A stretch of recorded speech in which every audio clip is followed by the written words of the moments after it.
Welcome back to my channel Maya's paradise. ഇന്ന് ഞാൻ പരിചയപ്പെടുത്തുന്ന ചെടി അധികമാരും കണ്ടിരിക്കാൻ സാധ്യതയില്ലാത്ത ഒരു ചെടിയാണ്. വീട്ടുമുറ്റത്തിന് അഴകേകാൻ മുറ്റം നിറയെ ബ്രൈറ്റ് പർപ്പിൾ കളറിലുള്ള പൂക്കൾ പൂത്തു നിൽക്കുന്നത് കാണാൻ പറ്റുന്ന ഒരു അടിപൊളി ചെടിയാണ്. ഇതിൻ്റെ പേരാണ് നിക്കോഡിയ അഥവാ ടെക്സാസേജ്. വെള്ളം അധികം വേണ്ടാത്ത ഒരു കുറ്റി ചെടിയാണിത്. ഇതിനെ ബൊൺസയായും നമുക്ക് വളർത്താം. എല്ലാ സമയത്തും പൂക്കൾ നൽകുന്ന ഒരു ചെടിയാണിത്. ഇലകൾ ഒരു പ്രത്യേക സിൽവർ കളറിലുള്ളതാണ്. നല്ല വെയിൽ ഇഷ്ടപ്പെടുന്ന ഒരു ചെടിയാണിത്. പൂക്കൾ നല്ല ബ്രൈറ്റ് പർപ്പിൾ കളറിൽ ഉള്ളതാണ്. ഓരോ ലീഫ് നോഡിൽ നിന്നും പൂക്കൾ ഉണ്ടാകും.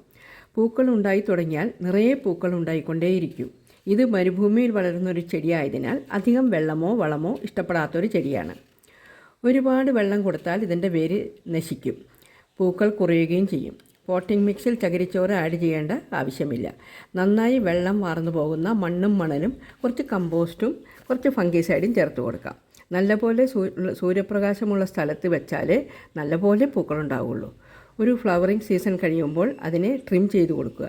കുറച്ച് ചാണകപ്പൊടിയോ എല്ലുപൊടിയോ കൊടുക്കുക. ഇത് എല്ലാ സമയത്തും നല്ലപോലെ പൂക്കളുണ്ടാവുന്ന ഒരു ചെടിയാണ്. ഈ ചെടി 3 ഫീറ്റ് മുതൽ 5 ഫീറ്റ് വരെ പൊക്കം വരും. എല്ലാവർക്കും എൻ്റെ ഈ വീഡിയോ ഇഷ്ടപ്പെട്ടു എന്ന് കരുതുന്നു. താങ്ക്സ്.